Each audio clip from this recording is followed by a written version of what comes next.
Para muitos, o transporte coletivo é a única opção de deslocamento. Mas o que muita gente não sabe é que o serviço é uma relação de consumo e precisa ser protegido como tal. Entenda mais na reportagem de Silvana Monteiro. As cenas de lotação nos pontos e estações e o sufoco para entrar são bastante comuns. O congestionamento não acontece só entre veículos, ocorre também entre pessoas.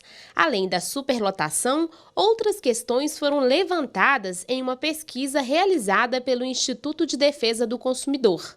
A gente realizou essa pesquisa em Belo Horizonte, em São Paulo, no Rio de Janeiro e em Recife, no ano de 2013. E a nossa ideia principal era pesquisar a qualidade do transporte público dentro desses municípios. Em Belo Horizonte, o que a gente encontrou de irregularidade? Dentro do metrô, a gente viu uma diferença muito grande entre um trem e outro, então às vezes o usuário espera mais de 15 minutos entre um trem e outro, que é um tempo considerado máximo de espera. Uma questão de infraestrutura, que seria a altura entre a plataforma e o trem, isso também foi encontrado em alguns problemas com os degraus dentro dos ônibus, pouca capacidade em algumas estações para os passageiros e tanto do metrô quanto do ônibus, falta informação dentro dos sites das operadoras e também dentro dos próprios ônibus ou dos próprios trens do metrô, falta informação para o usuário e também a não devolução dos bilhetes em caso de má prestação de serviço. No Brasil, 87% das viagens diárias são feitas em ônibus. Na capital mineira, a empresa de transportes e trânsito de Belo Horizonte, BH Trans, atende quase 2 milhões de passageiros diariamente.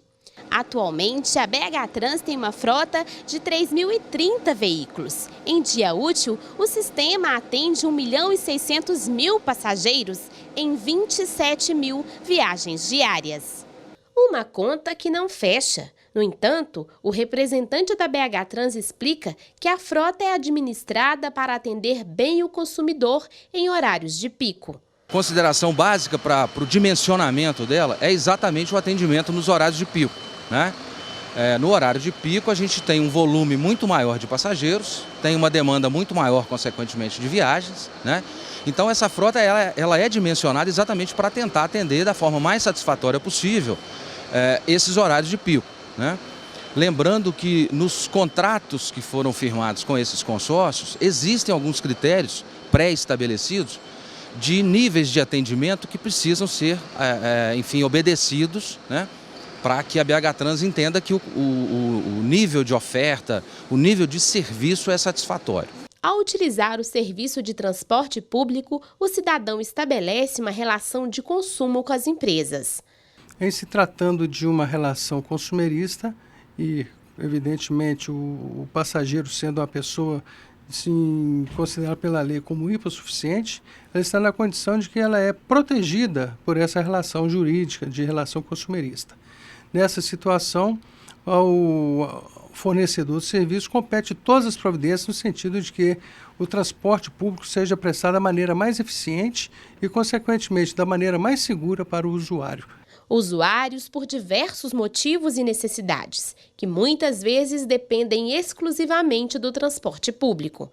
Para a maioria dos usuários do transporte coletivo urbano, embarcar num veículo como este diariamente significa garantir o pão de cada dia. Muita gente também precisa do transporte coletivo urbano para estudar. É o que podemos ver, este ponto de ônibus lotado de estudantes. Entre trabalhadores, estudantes ou usuários casuais, as opiniões são bastante parecidas. Tem gente que disputa, além de lugar, um pouco de ar para respirar. A maior reclamação é a lotação, né? É impossível você hoje ficar num lugar, espaço adequado dentro do transporte coletivo, porque não tem. O ônibus no qual eu vou, 5201, não tem espaço nem para respirar, não precisa nem segurar em nada, porque o ônibus é muito lotado. Demora muito. E é um todo, vai muito cheio, as pessoas também não ajudam, não colaboram, elas se aglomeram muito na frente, o fundo fica vazio e a frente lotado. Falta muita educação das pessoas. Devia ter colocar mais ônibus, porque o fluxo de pessoas é muito grande, ainda mais em horário de escola. As 4 concessionárias que atendem a capital podem ser punidas administrativamente pela BH Trans caso descumpram as regras de atendimento. Numa situação recorrente, né, é uma situação que caracterize de alguma forma um descumprimento de cláusula contratual, você tem também a previsão no próprio contrato, né, de aplicação de multa de índole contratual, que são multas mais severas, mais pesadas. Essas multas contratuais, só para você ter uma ideia do peso delas, elas variam entre 0,1% e 4,5% do valor do contrato, né? Os nossos contratos, a soma dos 4 contratos, giram em torno de 20 bilhões de reais para os 20 anos de concessão.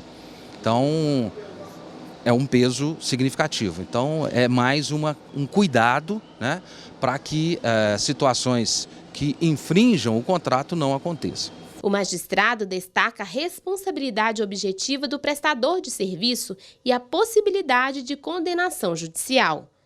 Os artigos 22 e 23 estabelecem essa questão da prestação de serviço.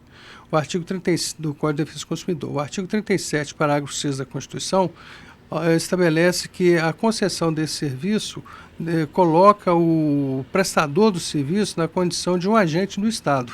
E nessa situação, obviamente, em caso de haver algum tipo de ocorrência envolvendo o transporte, o usuário não vai definitivamente questionar a respeito da ocorrência de culpa de parte do prestador de serviço. É o que se chama de responsabilidade objetiva. Vai ter que provar simplesmente o dano e o nexo de causalidade. Isso quer dizer que entre o dano e o transporte ocorreu esse nexo de causalidade que gerou a possibilidade de uma indenização. Apesar das possibilidades de punição às empresas e compensação ao consumidor, é preciso uma mudança em políticas públicas que privilegiem a coletividade.